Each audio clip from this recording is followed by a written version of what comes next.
Hello, everybody. It is me, Miss Guthrie. I wanted to put something together for you to talk about the changes that were made to the AP World History test. Those changes were announced to teachers last night in a webinar with the head of College Board, and they'll be released to you and your parents today in an email around 11 or noon. But I wanted to get ahead of that a little bit and talk to you about some of the things that are going to be included in that email, answer some questions that I think you'll probably have, and hopefully put some fears that you're going to have to rest. So just to reintroduce myself, that is not a picture of me. That is whoever came with this slide template, but I'm your AP World History teacher, Miss Guthrie. We haven't seen each other in about a month now, and unfortunately last week I wasn't able to communicate as much as I wanted because a tree knocked out some wires in my backyard that took out my Wi-Fi. So that is just one of the fun challenges that we are going to continue to experience as we are all working and learning from home, and I appreciate you guys' flexibility. We're all set now. Everything should be back to normal starting next week, and I'm excited to get back to learning with you all. Before we make this announcement, I want to remind you that I love you. We're all in this together. I'm going to do whatever I can in the coming 6 weeks to get us prepared. You guys are hard workers, and we're going to be just fine with this development. In fact, I think there are a lot of things that are going to work in our favor. I want to say thank you for how hard you guys have worked in this learning from home environment. I know that this is not ideal. This is not perfect. But we are all doing the best that we can to make the best out of a situation that nobody could have anticipated for this year. As much as I like to rag on the College Board, even they are doing everything that they can to make sure that you're going to be as successful as possible. So the big change, the announcement, is that this exam will be one 45-minute long DBQ, modified to have 5 documents instead of 7. I want to apologize to you all for making the assumption that the DBQ is not going to be on the test.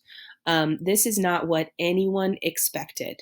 The reason I was so confident that it would not be a DBQ is because the DBQ takes a little bit longer than 45 minutes typically. So I didn't anticipate that they would have you write one in a 45-minute exam.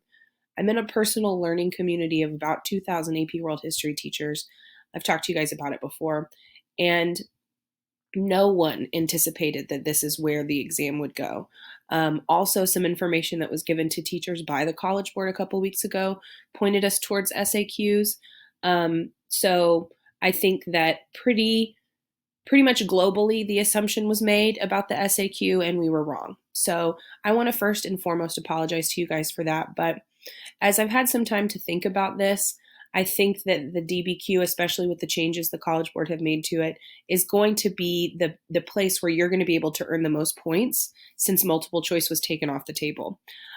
So, like I said, some changes have been made to the DBQ, and I'm going to get more information about those changes today. But what I do know is that there's going to be a new rubric with modified points that'll be released today, hopefully. It's 5 documents instead of 7. You can type it, which is for many of you going to be a huge time saver, or write it, handwrite it if you prefer. And it is going to be open note, open book, open Google, etc. Now, we're going to talk more about that aspect later. You can't really rely on the open note and book for the DBQ. But if that outside evidence point does stay on the rubric, then that'll be an easy one to get. Now, the College Board is adamant that they have some pretty sophisticated technology to catch plagiarism. We're going to talk about that more in just a second. So you can't rely too much on that open note, open book, especially with the time constraint, but it is nice to fall back on if you need it. I want to first acknowledge that this development is stressful. I was shocked last night when I found out, but I've had a little bit of time to think about it. So I made a pro-con list to give to all of you to hopefully put some of your fears to rest before we get to work next week.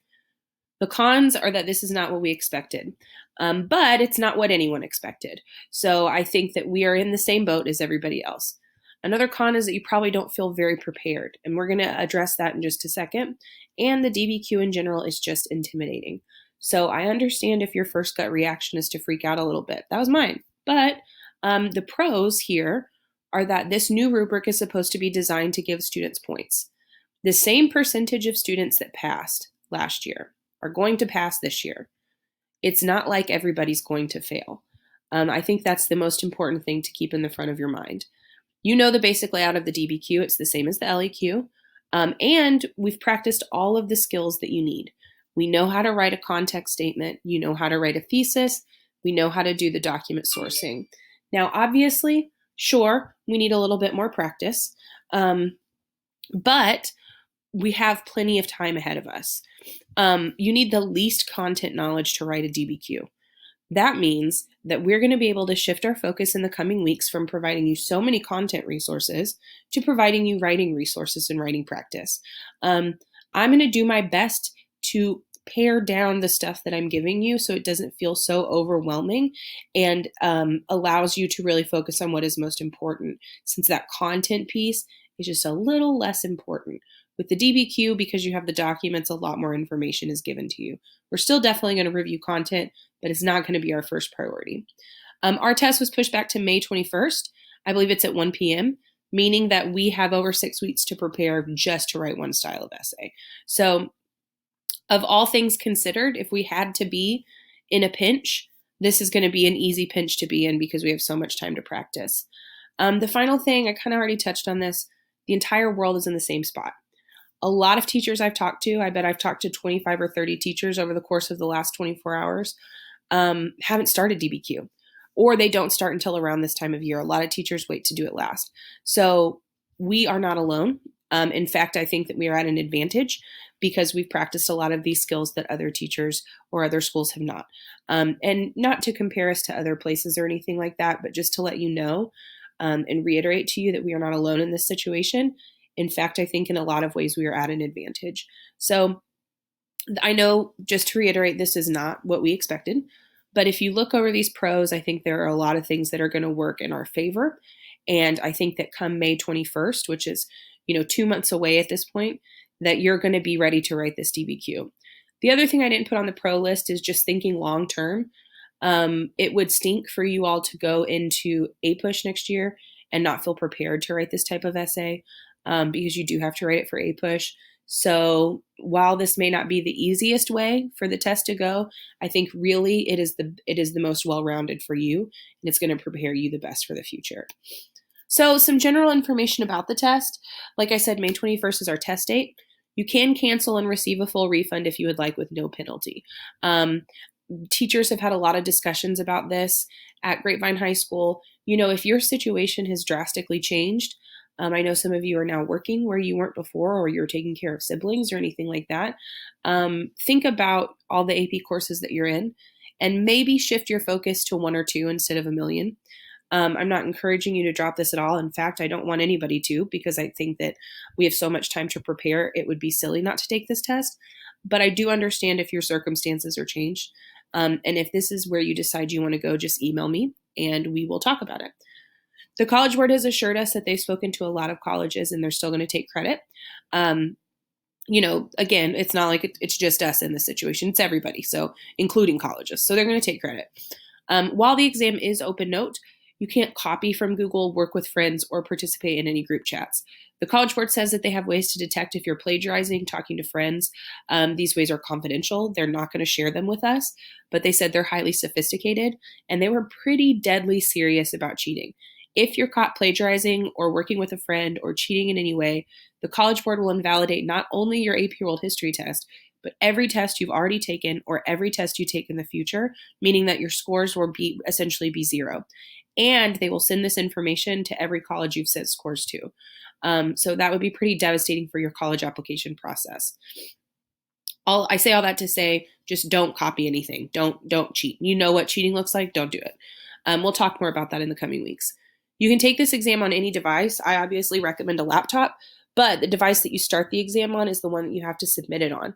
So you can also handwrite it and send in a picture if you want. And then a testing guide with more specific information will be sent to students with more information in April. And lastly, I didn't put this on the slide. If you receive accommodations through the College Board, you'll still get them.